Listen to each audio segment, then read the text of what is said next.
Your Majesty, Your Royal Highness, ladies and gentlemen, it's a huge pleasure to welcome you to Clarence House this evening to mark the 4th anniversary of my reading room.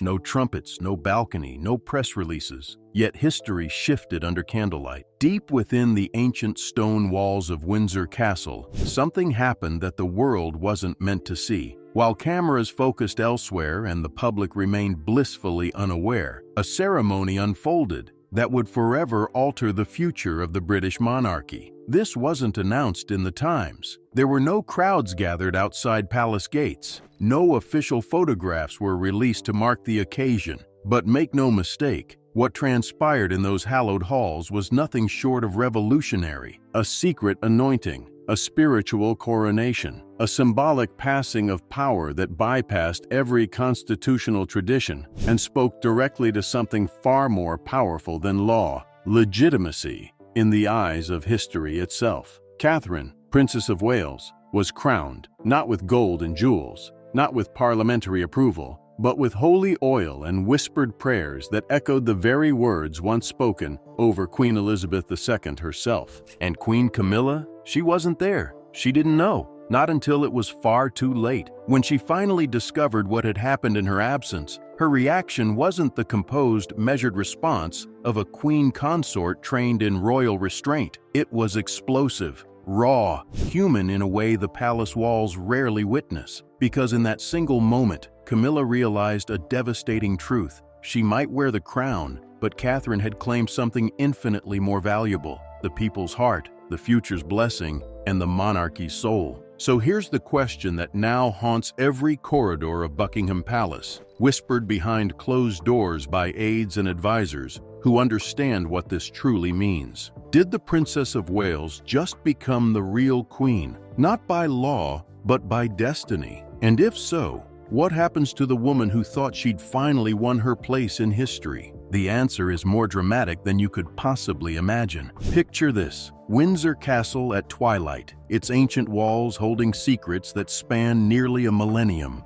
Inside a private chapel rarely opened even for royal occasions, candles flickered against stone that had witnessed coronations, marriages, and the quiet prayers of monarchs stretching back to William the Conqueror himself. The air was heavy with incense and expectation, thick with the weight of what was about to unfold. Catherine entered alone, moving with that characteristic grace that has defined her public image for over a decade. She wore no tiara, no ceremonial robes, just a simple white dress that somehow seemed more regal than any ermine-trimmed mantle could ever be. Her composure was absolute, yet those present would later describe an almost ethereal quality to the moment, as if she had stepped out of time itself. The Archbishop of Canterbury stood at the altar, his vestments catching the candlelight. Surrounding them were perhaps a dozen witnesses, carefully selected clergy members, a handful of the most trusted palace aides,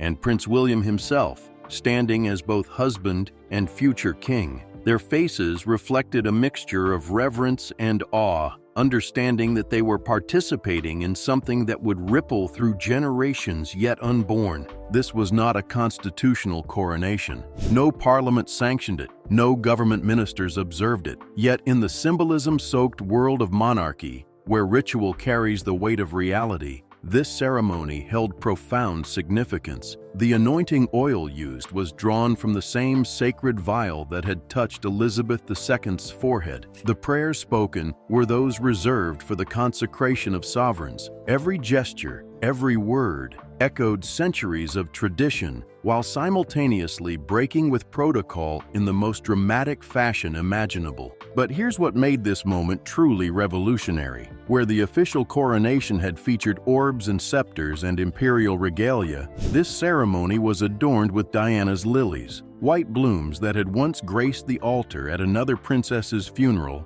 now framed this secret anointing, creating an unbroken line of emotional continuity from the Queen of Hearts to the woman who would carry her legacy forward into a new age. The Archbishop's hands rested on Catherine's head as he spoke words that would haunt Camilla for months to come. "You were not chosen by blood. but by grace. Not by birthright, but by the love of a nation that sees in you the reflection of its better self. The silence that followed was absolute. Even the candles seemed to hold their flames steady, as if nature itself recognized the magnitude of what had just occurred. William's eyes glistened, not with tears, but with the fierce satisfaction of a man who had just secured his family's future in defiance of outdated traditions that no longer served the people they were meant to represent. When Catherine rose, something had fundamentally changed. She remained, technically, the Princess of Wales, but spiritually, symbolically,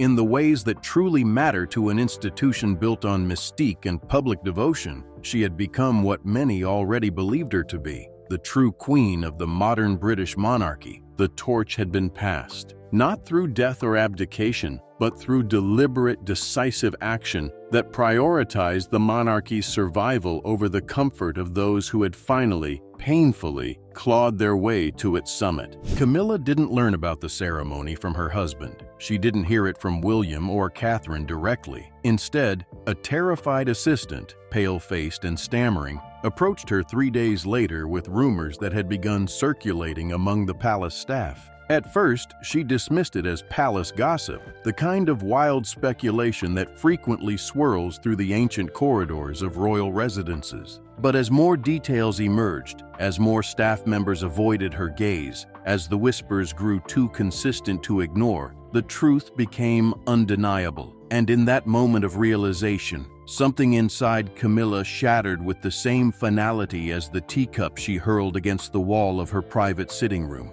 Witnesses to that afternoon would later describe a scene both heartbreaking and terrifying. This wasn't the composed queen consort who had spent decades learning to swallow every insult, endure every slight, and present an unflappable face to a world that had never truly welcomed her. This was a woman watching the culmination of a lifetime struggle dissolve before her eyes, and the rage that erupted was spectacular in its intensity. The china wasn't the only thing that broke that day. So did the last remnants of Camilla's illusions about her place in the royal hierarchy. She had believed, naively it now seemed, that Charles's ascension to the throne would finally cement her legitimacy, that the decades of rehabilitation, the charity work, the carefully managed public appearances had earned her not just tolerance, but acceptance. Instead, she discovered that while she had been playing by the old rules, William had been rewriting them entirely. What made the betrayal even more devastating was Charles's silence. When she confronted him, and the confrontation was, by all accounts, volcanic, he offered no defense, no explanation, only a weary acknowledgement that he had known about the ceremony and chosen not to intervene. In that moment, Camilla understood that her husband, the king himself, had decided that preserving his son's vision for the monarchy mattered more than protecting her dignity. The showdown with William came next, and it was a study in contrasts. Camilla's fury meeting William's glacial calm. She demanded explanations, apologies, recognition of her rightful place. William simply looked at her with those ice-blue eyes that so clearly belonged to his mother and delivered a line that would echo through palace history. "You were accepted, Camilla. That doesn't mean you'll be remembered." It was, in its way, a death sentence, not of her position or her title, but of her legacy. She still wore the crown. She still attended state functions. She still signed documents as queen consort. But everyone now understood, including Camilla herself, that the crown had become an empty symbol, a placeholder for the woman who already possessed what truly mattered: the monarchy's future and the people's love. To understand the depth of Camilla's devastation, you must first understand the mountain she had climbed to reach this summit, only to discover it was the wrong peak entirely. In the 1990s, Camilla Parker Bowles was perhaps the most hated woman in Britain. While Diana enchanted the world with her vulnerability and glamour, Camilla was cast as the villain. The other woman, the homewrecker, the reason a fairy tale marriage had collapsed into tabloid tragedy. The headlines were merciless. The public's judgment was absolute. She couldn't appear in public without facing jeers and hostile stares. Some restaurants refused to seat her. Photographers captured every unflattering angle, every awkward moment, building a narrative of a woman who had destroyed a princess's happiness for her own selfish desires. But Camilla didn't retreat. Instead, she embarked on one of the longest and most painful rehabilitation campaigns in modern royal history. Year after year, she attended charity events for causes few people noticed: literacy programs, osteoporosis awareness, animal welfare. She endured the boos at public appearances with a fixed smile. She accepted the continued tabloid cruelty with apparent grace, never complaining, never defending herself, simply showing up and doing the work. It took nearly 2 decades. 2 decades of patience, of slowly, incrementally shifting public perception from active hatred to grudging tolerance to something approaching acceptance. When Charles finally married her in 2005, it was a muted affair compared to his first wedding. No Westminster Abbey, no balcony kiss, no crowds lining the streets in celebration. But it was a wedding nonetheless, and it represented a kind of victory. The real breakthrough came in February 2022, when Queen Elizabeth II, in her Platinum Jubilee message, expressed her sincere wish that Camilla be known as Queen Consort when Charles became king. It was the royal seal of approval Camilla had spent decades earning, the vindication she had dreamed about through all those years of public scorn. Yet here's the cruel irony. While Camilla was fighting for acceptance, Catherine had been effortlessly ascending without any of that baggage. Where Camilla had to carefully manage every public appearance, Kate seemed to glow naturally in the spotlight. Where Camilla's charitable work was undertaken to prove her worth, Kate's causes generated genuine enthusiasm and media celebration. The juxtaposition was devastating. One woman working tirelessly for grudging acknowledgement, while another received adoration simply by existing. Palace insiders began whispering what polls already confirmed. The true heart of the monarchy no longer beat in the king's chambers, but wherever the Princess of Wales appeared. When Kate visited hospitals, the coverage was rapturous. When she spoke about early childhood development, policymakers listened. When she appeared at royal events, the crowds were 3 rows deep. The monarchy's future had found its face, and that face belonged to Catherine, not Camilla. By the time of the secret ceremony, Camilla had spent nearly 30 years climbing toward legitimacy, only to discover that the finish line had been moved. She had won her crown just in time to realize it no longer held the meaning she had sacrificed so much to obtain. The fight hadn't been for power, it had been for perception, and in that battle, Catherine had already won without ever having to fight at all. Prince William has spent his entire life watching the monarchy stumble under the weight of its own mistakes. He witnessed his mother's destruction by an institution more concerned with protocol than people. He observed his father's reputation suffer decades of damage because Charles prioritized personal happiness over public perception, a choice William neither condemns nor intends to repeat. Most importantly, William learned the fundamental lesson that his father never quite grasped. In the modern age, emotional legitimacy matters more than legal authority.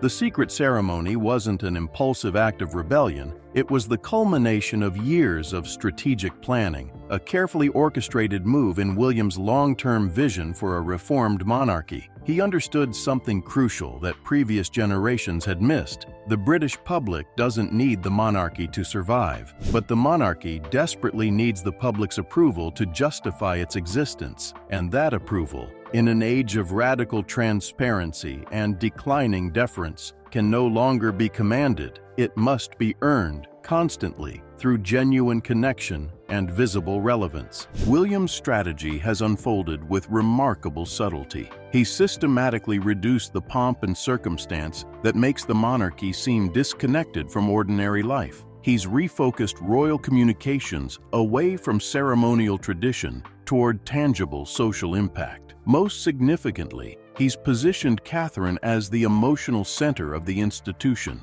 the face that makes monarchy feel not like an antiquated relic, but like something worth preserving. Royal insiders who understand William's thinking have been remarkably candid, at least in private. One former aide put it bluntly, William doesn't want a monarchy limping forward under the shadow of old scandals and compromised figures. He wants one reborn in his and Kate's image. empathetic, modern, focused on service over ceremony. He's not waiting for his father to die. He's already building the future. The secret ceremony was William's declaration that succession planning had evolved beyond constitutional timelines. In his mind, the transition has already begun. Charles is king-in-law, but William and Catherine are already the monarchy's true ambassadors, its public face, its emotional core. The ceremony simply made explicit what had been implicit for years. The future has arrived early, and it's being shaped by those who will inherit it. This wasn't disrespect toward Charles. In William's calculation, it was actually an act of preservation,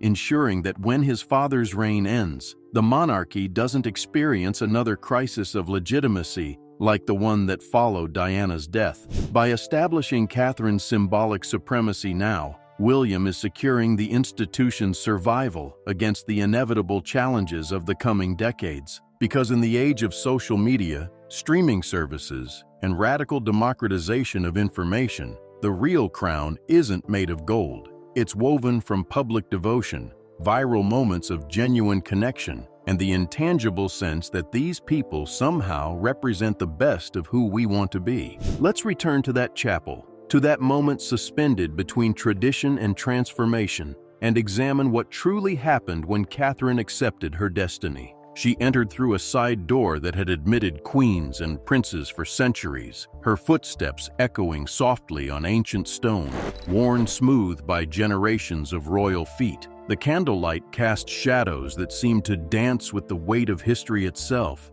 every flicker a reminder of coronations past, of monarchs anointed and monarchs deposed, of an institution that has survived by knowing when to evolve and when to hold firm. Catherine's expression as she approached the altar was striking in its serenity. This wasn't the nervous uncertainty of a woman unsure of her path, but the calm certainty of someone who had already made peace with the enormous responsibility being placed upon her shoulders. Those present would later recall the moment she knelt before the archbishop, the way time itself seemed to slow, the chapel holding its breath in anticipation of words that would reverberate far beyond those stone walls. The anointing moment deserves its own meditation. The archbishop's hand, trembling slightly with the gravity of what he was about to do, held the vessel of holy oil, that same sacred substance that had touched Elizabeth II's forehead, that had sanctified monarchs, stretching back through the mists of medieval history.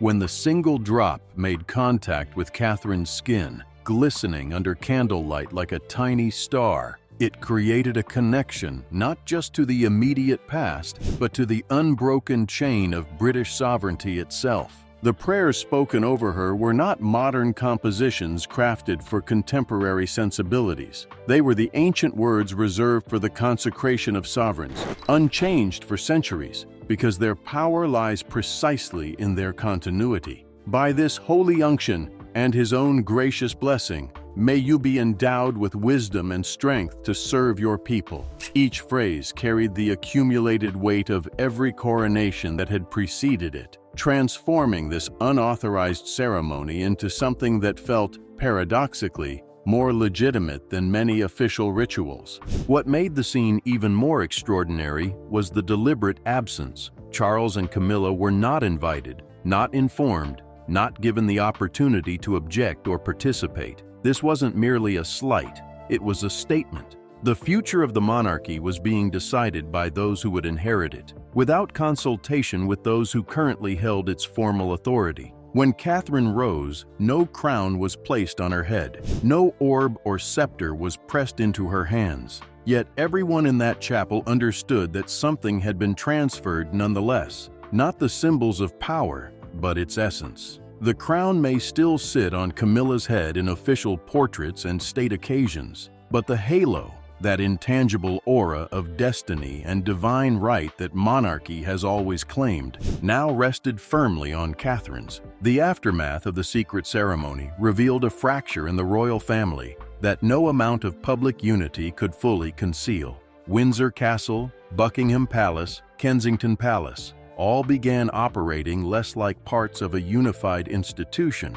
and more like competing courts vying for influence, resources, and most critically, the public's imagination. Palace staff found themselves navigating an increasingly uncomfortable reality. Royal aides who had worked for decades in an environment of clear hierarchies suddenly faced impossible choices: align with the current king and queen consort, or position themselves for the future under William and Catherine. The smart ones began the subtle migration, finding reasons to transfer their services, to volunteer for projects connected to the younger generation, to be seen more frequently in the corridors where Kate and William conducted their business. The divide manifested in countless small ways that, cumulatively, painted a damning picture. When the court circular, that official record of royal engagements, was published each day, observers began noticing a pattern. More column inches devoted to Catherine's activities, more prominent placement of William's speeches, while Camilla's appearances seemed to shrink both in number and in the enthusiasm with which they were reported. Media outlets, always sensitive to shifts in palace dynamics, began following the same pattern, understanding that editors wanted stories about the future, not the awkward present. The Royal Foundation Summit in late spring provided the most visible evidence of the widening chasm. Originally planned as a joint event featuring both generations of royals, it became a Catherine showcase when Camilla withdrew at the last minute, citing a sudden illness that few actually believed was genuine. Palace insiders understood the real reason. Camilla refused to stand on stage and be visibly overshadowed, to watch the cameras and the crowd's attention flow past her toward Catherine like water running downhill. Charles found himself in an impossible position. As king, he was duty-bound to maintain family unity and support his wife. As a father who had learned brutal lessons about the monarchy's fragility, he recognized the wisdom in William's strategy, even as it wounded Camilla. His solution was a kind of silent acquiescence, never explicitly endorsing William's actions, but never moving to stop them either. He became a king presiding over his own irrelevance, watching the monarchy's center of gravity shift away from him, even as he technically held supreme authority. The palace staff coined a phrase for this new reality: two suns in one sky. Both courts maintained their separate orbits, separate schedules, separate priorities, separate visions for what the monarchy should be. Official communications emphasized unity, but those working inside the system understood they were watching a slow-motion transfer of power, unlike anything the British monarchy had experienced before. Not death or abdication forcing change, but deliberate strategic marginalization of one generation by the next. The monarchy still stood.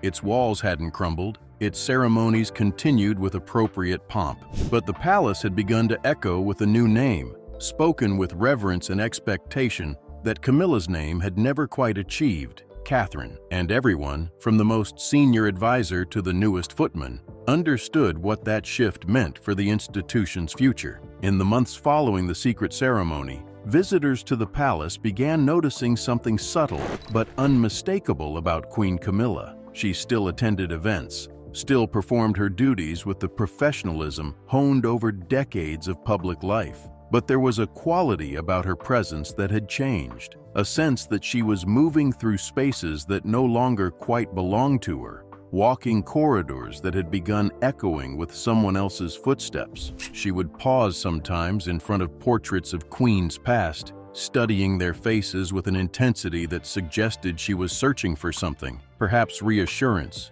perhaps warning, perhaps simply companionship from women who understood the peculiar isolation of occupying a position without truly possessing its power. Elizabeth II gazed down from gilt frames with that enigmatic expression that had characterized her 70-year reign.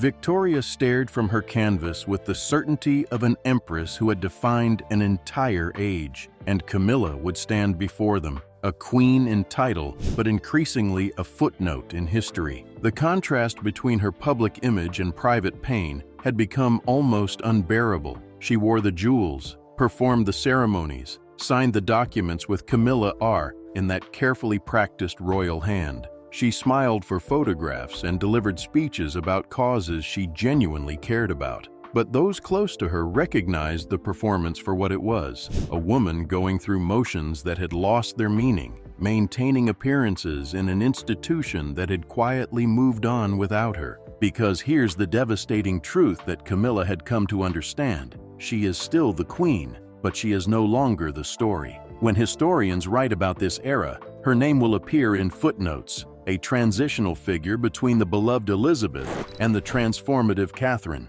The decades she spent earning her crown will be summarized in a paragraph, while Kate's ascendancy will fill chapters. This moment, this quiet usurpation, represents something larger than one woman's diminished status. It mirrors Britain's evolving relationship with monarchy itself. The institution no longer survives on tradition and bloodline alone. It requires constant justification, perpetual proof of relevance, an ongoing demonstration that these people deserve their extraordinary privilege. And in that new reality, Camilla represents the old order, the compromises, the scandals, the sense that monarchy is about personal ambition rather than public service. Catherine, by contrast, embodies what the modern monarchy must become to survive: empathetic, accessible, focused on visible impact rather than inherited entitlement. Camilla knows this. In quiet moments away from cameras and courtiers, she has acknowledged the reality to those few people she still trusts completely.